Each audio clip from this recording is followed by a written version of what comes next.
একদিন রাসূল সাল্লাল্লাহু আলাইহি ওয়াসাল্লাম সেজদায় পড়ে কাঁদতে লাগলেন। কাঁদতে কাঁদতে চোখের পানি ভাসিয়ে ফেললেন। এরপর আল্লাহ তাআলা তা দেখতে পেয়ে জিবরাইল আলাইহিস সালামকে বললেন, তুমি তোমার নবীর কাছে গিয়ে জিজ্ঞেস করো তিনি কাঁদছেন কেন এবং বলো তিনি যা চাইবেন তা পাবেন।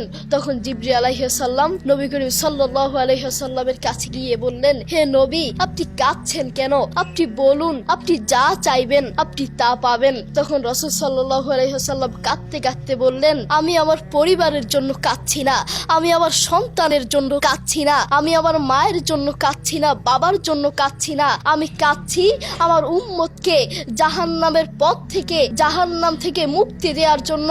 আমি কাঁদছি আমার উম্মতকে জাহান্নাম থেকে বাঁচানোর জন্য। আল্লাহু আকবার। দেখেছেন আপনার নবী আপনার জন্য এত কষ্ট করেছেন, আপনাকে জাহান্নাম থেকে বাঁচানোর জন্য এত কষ্ট করেছেন, কেঁদেছেন। সেই নবীকেই আপনি অপমান করছেন। সেই নবীর প্রতি আপনার কোনো ভালোবাসা নেই। আপনার ভালোবাসা বড় বড় খেলোয়াড়দের প্রতি, আপনার ভালোবাসা বড় বড় নায়ক নায়িকাদের প্রতি, আপনার ভালোবাসা আপনার প্রিয় মানুষের প্রতি, আপনার ভালোবাসা আপনার বন্ধুর জন্য, আপনার ভালোবাসা আপনার বান্ধবীর প্রতি।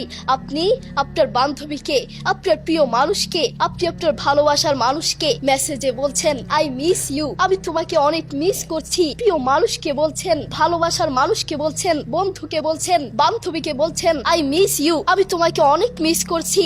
আপনি আপনার বন্ধুকে মিস করেন, আপনি আপনার বান্ধবীকে মিস করেন, আপনি আপনার ভালোবাসার মানুষকে মিস করেন, কিন্তু আপনি আপনার মাকে মিস করতে পারেন না, আপনি আপনার আল্লাহকে মিস করতে পারেন না, আপনি আপনার নবীকে মিস করতে পারেন না।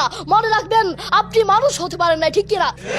প্রিয় ভাই, আপনি অনুসরণ করছেন কাদেরকে? বড় বড় খেলোয়াড়দেরকে। আপনি অনুসরণ করছেন কাদেরকে? বড় বড় নায়ক নায়িকাদেরকে। আপনি বলছেন নায়ক নায়িকারা যেই জুতা পরবে আমিও সেই জুতা পরবো, বড় বড় খেলোয়াড়রা যেই পোশাক পরবে আমিও সেই পোশাক পরবো, বড় বড় খেলোয়াড়রা, বড় বড় নায়ক নায়িকারা যেই ঘড়ি পরবে, তাদের চুলের কাঠিন যেভাবে হবে আমারও চুলের কাঠিন সেভাবে হবে। আপনি বড় বড় খেলোয়াড়দেরকে অনুসরণ করেন, আপনি বড় বড় নায়ক নায়িকাদেরকে অনুসরণ করেন, কিন্তু আপনি আপনার নবীকে অনুসরণ করেন না।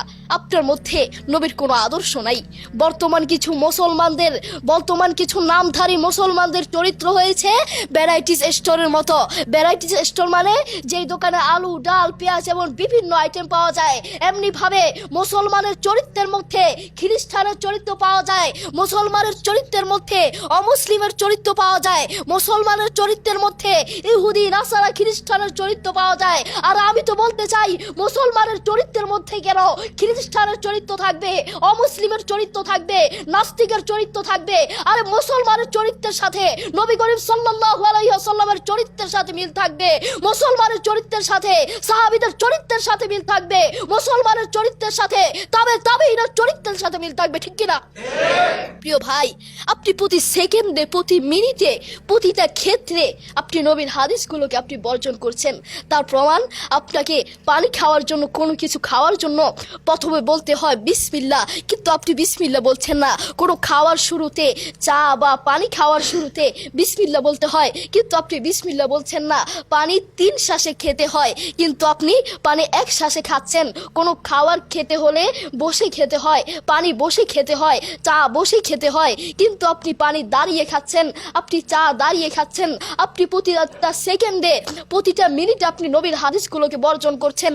আপনার মধ্যে নবীর কোনো আদর্শ নাই, আপনার মধ্যে সাহাবীদের কোনো আদর্শ নাই। কোরআন মাজিদ আল্লাহ তাআলা বলেন, আতিউল্লাহ ওয়া আতিউর রাসূল, তোমরা আমাকে অনুসরণ করো এবং নবীকে অনুসরণ করো। যেখানে বলে দিয়েছেন তোমরা আমাকে অনুসরণ করো এবং নবীকে অনুসরণ করো, কিন্তু আমরা নবীকে অনুসরণ করি না, আমরা অনুসরণ করি বড় বড় খেলোয়াড়দেরকে। আপনার মধ্যে নবীর আদর্শ থাকতে হবে।